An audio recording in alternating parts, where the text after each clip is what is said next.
সবাইকে সালাম এবং শুভেচ্ছা। আসলে একটা বিশেষ কারণে আজকের এই ভিডিওটি করা।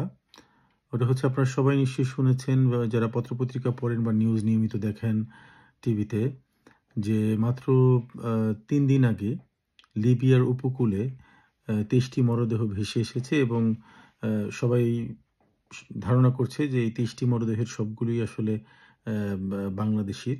এর মধ্যে ২ জনকে গুরুতর আহত অবস্থায় স্থানীয় হাসপাতালে ভর্তি করা হয়েছে।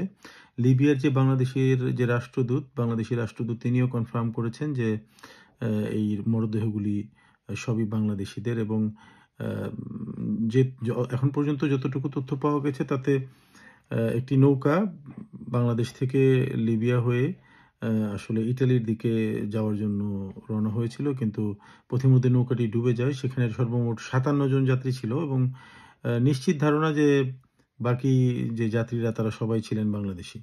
তো আমার আজকের এই ভিডিওটি করা আসলে একটি বিশেষ অনুরোধ আপনাদেরকে করা যে আমরা তো অনেক আজে-বাজে জিনিস আসলে শেয়ার করি এবং মানুষের মধ্যে ছড়িয়ে দিই।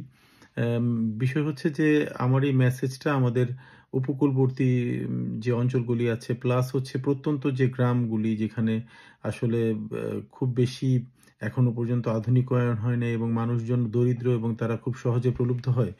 তাদের কাছে এই মেসেজটা পৌঁছানো যে এই ধরনের জীবনের ঝুঁকি নিয়ে আসলে ট্রলারে করে বা দালালদের খপ্পরে পড়ে দালালদের প্রলোভনে পড়ে ট্রলার দিয়ে আসলে মহাসাগর, ভূমধ্যসাগর পাড়ি দিয়ে ইউরোপের যাওয়ার জন্য যারা রঙিন চশমা চোখে লাগাচ্ছেন, তারা এগুলি থেকে বিরত থাকুন, সংযত হন এবং আপনারা আপনাদের এমনকি জায়গা জমি সব বিক্রি করে সর্বশান্ত হয়ে দালালদের হাতে তুলে দিয়ে একটি উজ্জ্বল ভবিষ্যতের আশায় ট্রলারে চেপে বসছেন। কিন্তু অনেকাংশেই দেখা যাচ্ছে যে দালালরা আপনাদেরকে হাফওয়েতে নিয়ে অনেক সময় মুক্তিপণ চাইছে আপনাদের পরিবারের পরিজনের কাছে। আবার অনেক সময় দেখা যাচ্ছে যে আপনাদেরকে অজানা কোনো গন্তব্যে ছেড়ে দিচ্ছে। অনেক সময় এই ধরনের ট্রলারে একটা নির্দিষ্ট দূরত্ব পর্যন্ত নিয়ে গিয়ে আপনাদেরকে ওইখানে লিভ করে তারা ছেড়ে তারা পালিয়ে যাচ্ছে এবং অজানার উদ্দেশ্যে আপনাদেরকে আসলে একটা একেবারেই কোনো সাহায্য সহযোগিতাহীন অবস্থায় ফেলে যাচ্ছে।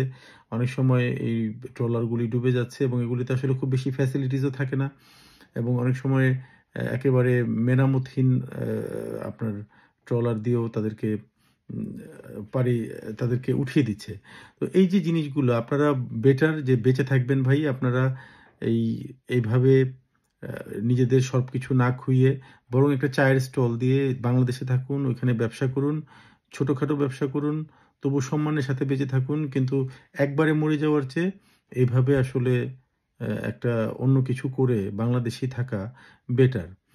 এবং পাশাপাশি আপনারা দেখেন যে আপনারা যে উদ্দেশ্যে আসছেন ইউরোপের দেশগুলিতে পর্যায়ক্রমে এখন প্রতি পদে, পদে কড়াকড়ি করছে। যেসব রুট দিয়ে এসব মানব পাচার হচ্ছে সেই রুটগুলো তারা ক্রমশ বন্ধ করে দিচ্ছে এবং তারা এবং তাদের বর্ডারগুলিতেও যেসব রুট দিয়ে এই বিশেষ করে নৌপথে যে মানুষগুলি আসছে যেমন ইংল্যান্ড বলেন বা ইটালি বলেন, ইটালি ছিল অ্যাসাইলাম সিকারদের একেবারে স্বর্গরাজ্য।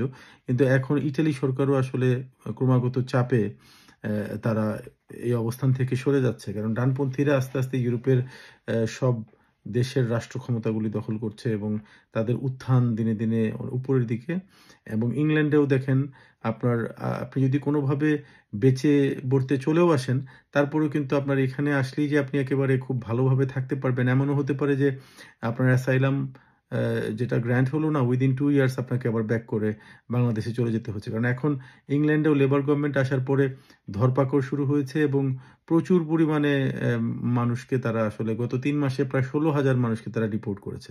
আমেরিকার চিত্র আপনারা জানেন যে ডোনাল্ড ট্রাম্প আসার পরে কিভাবে আপনার মানুষকে ধরে, ধরে একেবারে দেশে ডিপোর্ট করছে। সরাসরি কোনো ধরনের কোনো বিচারের সুযোগও দিচ্ছে না।